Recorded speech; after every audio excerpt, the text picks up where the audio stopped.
The PlayStation turns 20 today with its US launch of September 9th, 1995.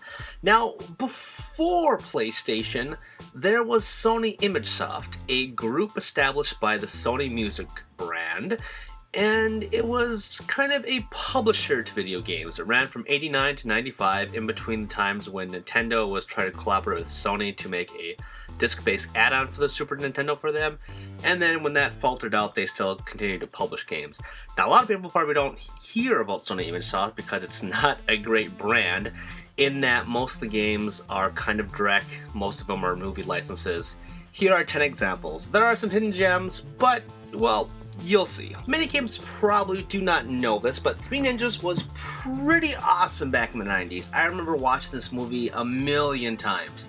The video game, however, I never found, and I'm playing it now, and it's just god-awful. It's super hard. You can play as any one of the Three Ninjas, which is kind of cool, and you got your grandpa sprite on the docket, but it's just a bad game. It's just, it controls really weird. That's the hard thing about it. It's just, you see me failing over and over again. That's not because like the obstacles are hard, it's just because controlling is just very poor. Bram Stoker's Dracula was a movie that I missed initially, but I had found later on with a girlfriend, and we bonded very heavily over it, if you know what I mean.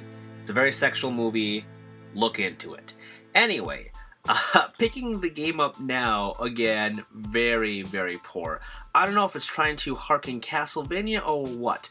I think the character is supposed to be Keanu Reeves. I can't tell. The schnoz looks like Hoffman, Dennis Hoffman, whatever. It's just weird, and you just have this dagger and you're killing werewolves and zombie type things, and it's not exciting. It's very poor visually.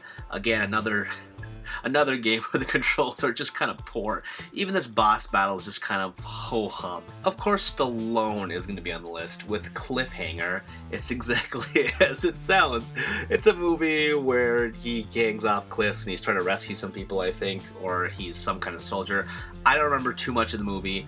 Anyway, it's a beat 'em up. It doesn't look visually pleasing, but it plays okay. You can run and jump, though it's very easy to fall off the cliff, though your lives will just rejuvenate you right on the spot. You do some cliff hanging, use some wall climbing. It's very easy for Stallone, of course. And you actually run from avalanches, which is probably the hardest part of the game. I think the internet is on two sides for a hook. A lot of people really like it, and a lot of people think it's just like a god-awful movie, but I think it's one of Robin Williams' best. It's just so much fun. We'll get away from the movie for a second to focus on the game. Now, I used to rent this game a lot from a local video shop, and partially because they didn't have a lot of Super Nintendo games, and I don't know, my appeal for the movie was cool. And I actually enjoyed this movie a lot. It has awesome music. The graphics are pretty cool looking. Turning into Pan is kind of cool. You can fly around. You got your magic daywear, and you go through all the lands of the movie. I don't know. There's just something about it that I love so much. And I kept on renting it because it's very hard. And I wanted to progress every single time and beat it, but I just never could. I think I've only made it to like maybe the second level, maybe third. It's just very hard. Of course, I can turn on cheats now, but where's the fun in that? Oh man, this game might be the worst on the list. This is on the NES, if it's not clear that it's not the 16 sprites that we've been seeing so far. This is Hudson Hawk, a Bruce Willis movie, kind of panned. I believe it's not very well memorized, but essentially he's kind of like a burglar, Indiana Jones type, I believe. Anyway, you can't really tell because he's fighting dogs and his head is huge, and you're trying to throw balls at him, and again, the controls are really bad, and I don't know what the point is. It just, yeah, if you just keep on throwing, if you keep on getting caught with that dog, it just throws you off the balcony over and over again, and you just have to do it like all over again. I don't have much else to say. This is just a bad game. Now, I can't tell if this is supposed to be Jelly Boy, mistranslated as Jerry Boy, but in the US, this is called Smart Ball, but of course I'm playing a translated version of it. But you're essentially this slime creature, and you have like this jelly ball that you can hurl at enemies, and you're going through this cute tastical world fighting mice and going on palm trees and clouds and just trying to do your best. I believe you're after your girl slime friend.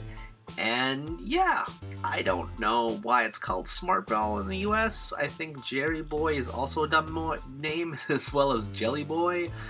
I don't know what else you could have called it. Either way, this is not too bad. It's not based off of anything, so it's one of the more original titles on the list, finally, out of the movie license hell we've been seeing so far.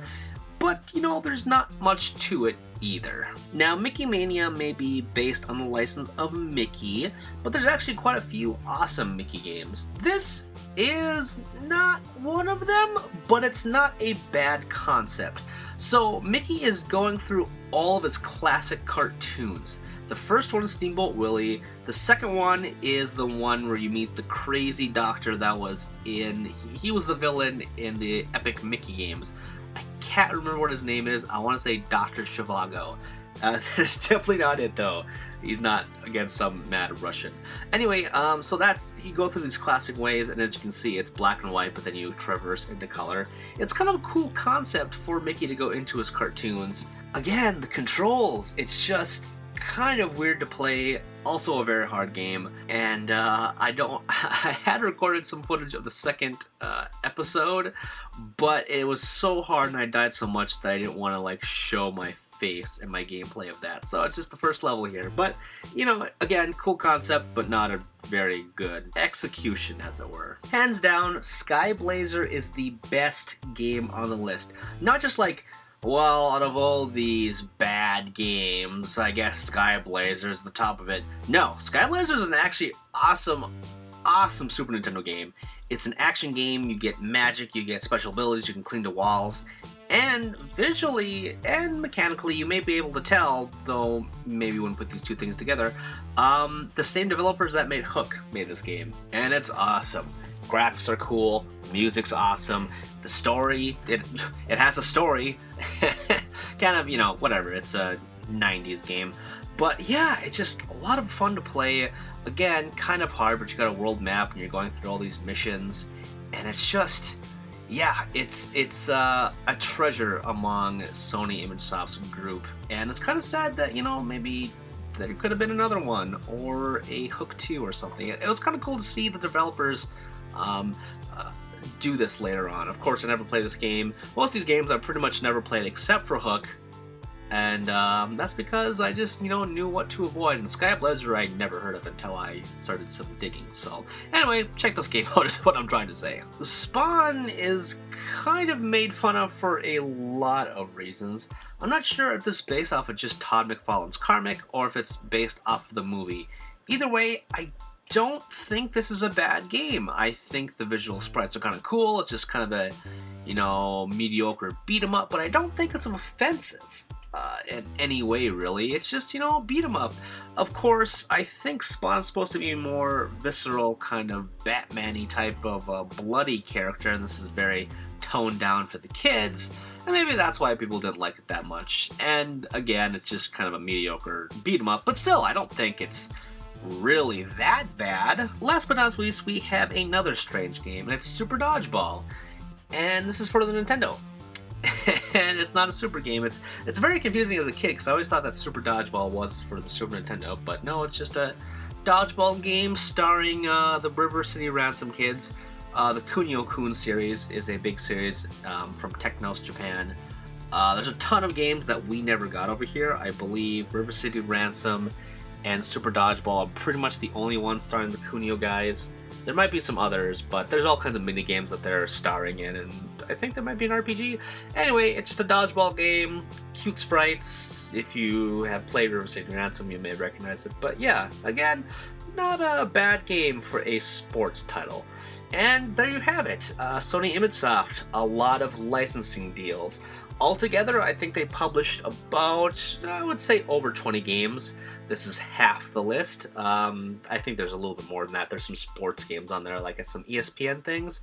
But overall, these are kind of like the best of the best. Overall, Sky Blazer, of course, is the best of the best. But yeah, it's kind of cool to see Sony rise from a mediocre start. So yeah, happy birthday, PlayStation.